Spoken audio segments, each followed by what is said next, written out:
Terima kasih atas sambutan hangatnya di Penida Official. Saya siap menyajikan berita atau informasi terkini dan aktual untuk Anda.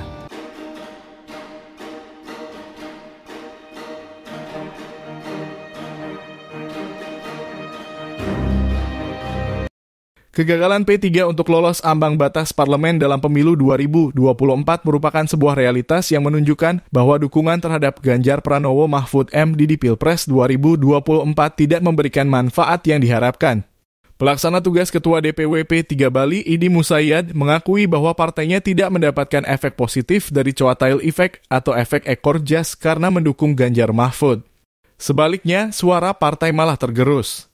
Hal ini menunjukkan bahwa dalam politik, dukungan terhadap kandidat tertentu tidak selalu menghasilkan hasil yang diinginkan. Dan partai harus mempertimbangkan strategi dan keputusan politik dengan hati-hati untuk mencapai tujuan mereka.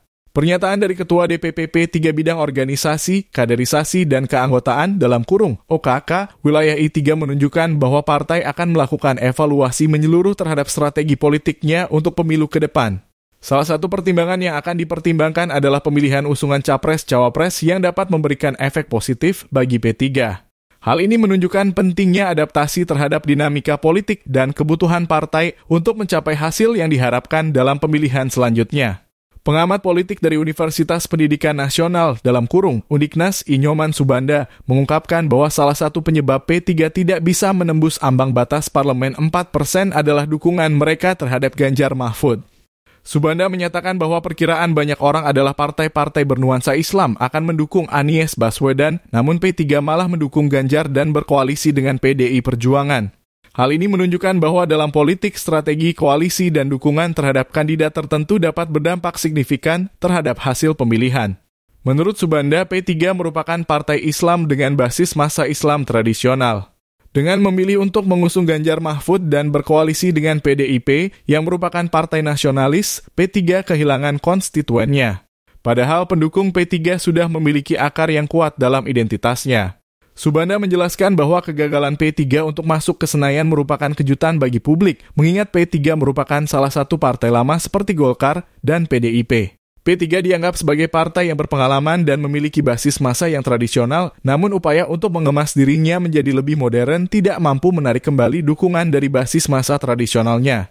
Sekretaris Dewan Pimpinan Wilayah dalam kurung DPW P3 NTB Muhammad Akri menanggapi dengan harapan atas kegagalan partainya untuk lolos parliamentary threshold dalam kurung PT di Pileg 2024. Saat ini pihaknya meminta semua pihak untuk menghormati proses yang sedang dilakukan oleh DPP P3, terutama terkait upaya untuk melakukan gugatan ke Mahkamah Konstitusi dalam kurung MK. Akri menyatakan bahwa DPW P3 NTB berharap ada keajaiban agar kader partainya tetap bisa mendapatkan kursi di Senayan. Mereka masih berharap akan ada langkah lain yang bisa diambil dan kini ranahnya berada di tangan DPP untuk mencari cara agar ambang batas parlemen dapat terpenuhi.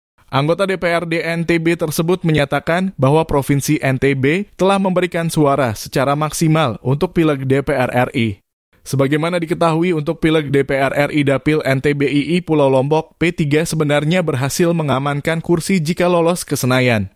Bahkan suara akumulatif P3 berada di urutan keempat dengan raihan 173.716 suara. Adapun pemilik suara terbanyak adalah Wakil Ketua Umum P3 Ermalena dengan 52.747 suara. Sementara itu untuk Dapil NTBI Pulau Sumbawa, P3 mengoleksi 17.483 suara. Meskipun demikian, Akri tidak berspekulasi mengenai alasan mengapa P3 tidak lolos PT untuk pertama kalinya dalam sejarah.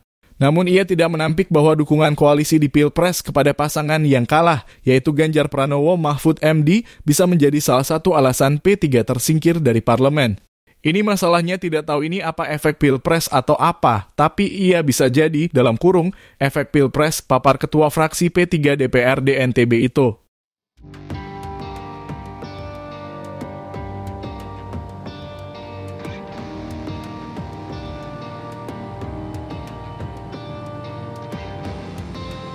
Sekian berita yang dapat kami sampaikan hari ini. Sampai jumpa pada waktu berikutnya dan berita selanjutnya.